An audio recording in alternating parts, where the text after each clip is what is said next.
speeches which will fight on the landing ground.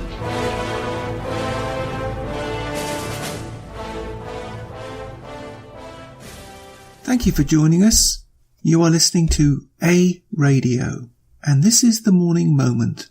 Please click on the follow button on Spreaker.com. This is a very big topic in the United States currently, and this is my perspective, one you will never hear anywhere else. Not just my personal perspective, but this general perspective. I want to talk about the biased and racist anti-white US immigration policy introduced in 1965 and running to this day. There will be some links on my website, but you need to look them up yourselves because you won't believe what you'll find. Brought in by Ted Kennedy and others, it sought to remove at a stroke the UK in particular from applying to emigrate to the United States. But what was it really intended to do? Well, that's very easy when you look at it. It was to fundamentally transform the United States, and it took a while. It's taken over 50 years, in fact. I think you would agree, particularly if you took a look at the US at moments in time, you would be able to see how much it has changed. And I've visited the United States over a 30-year period, and it is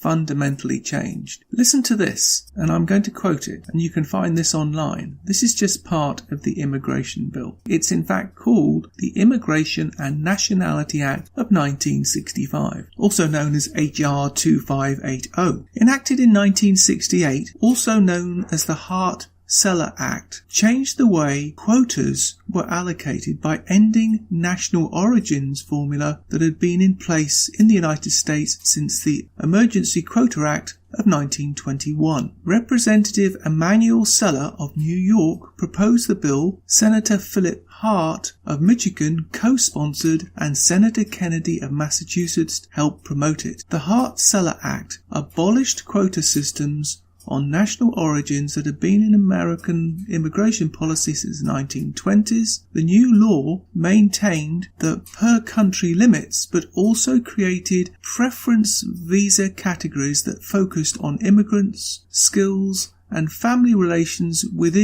citizens or US residents. The bill set numerical restrictions on visas at 170,000 a year, with a per-country origin quota. However, immediate relatives of US citizens and special immigrants had no restrictions. And it goes on. Now, full disclosure, I am a Canadian citizen. Prior to coming to Canada, I worked for a while in the United States running my own business. I left the US in 1993. I was there on and off for about a year. We came to Canada, and I found it almost impossible to get work here, as the anti-immigrant mentality was still rife in Canada, and still is today, to be honest. At the time, my wife and I decided that we might have a better chance if we moved to the United States. We were told in no uncertain terms that we could never become legal permanent residents of the US, and certainly never get a green card. So on that basis, I still bought a franchise and set up shop in 2006-07. Now, not to give you my bleeding heart life story, but you couldn't wish for a worse time to set up a business, as you can imagine, with the financial crisis and everything. So we ended up returning to Canada, as we were and still are Canadian citizens. Let me tell you, I've been travelling back and forth, as I said, since the 80s to the US, and I was and I am still shocked how blatant the illegals are working in plain sight in landscaping, car washes, drugstores, etc., etc. And still they are doing that and have no chance of being deported. And my wife and I would have been booted out of the country, and rightly so,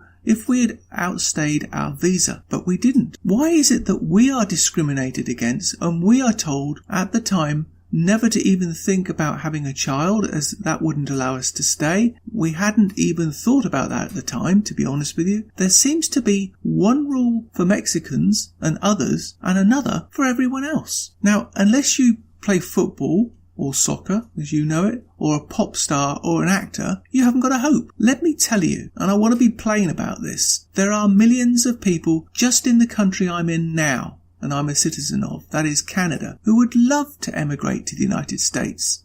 They are not militant in any way. There are millions more, I know for a fact, in the UK that would drop everything and emigrate to the United States. It just seems that the US has turned its back on the very people who love America for what it is and what it stands for, and have no interest at all in wanting to change it. Rather, they want to embrace it. Now, I make no apologies. I love Donald Trump. I think he's doing a fantastic job, unlike the liberal communist guy we have in Canada, who is destroying this country. Let's make no bones about that. He's destroying it. We love what he's said up to now and hope that his words and deeds are not being twisted yet again by the mainstream media. He exposes the real hypocrisy of the Democrat Party and the people like Pelosi and others, who are nothing more than racists. They're anti-white and certainly anti-British. You have only to look at the visa lottery system to know that. Otherwise, how do you explain the UK being singled out to be excluded from applying? What a sad state of affairs. Now, going forward, you should be more worried about what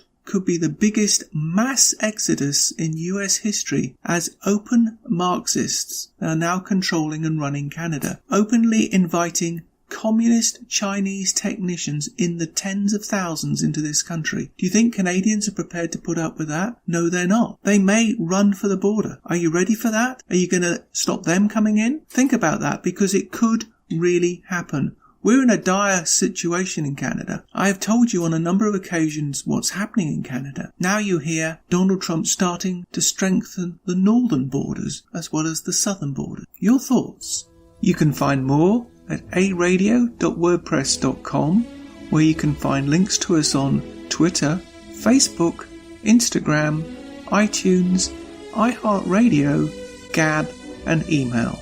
We are continuing to reach out to you, so please pass on the links. Please click on the follow button on Spreaker.com. You can listen to all my morning moments at Spreaker.com under A Radio, that's EHRADIO, A Radio, and please click on the like button. And you can find all my podcasts and morning moments at aradio.wordpress.com and click on the Morning Moments tab.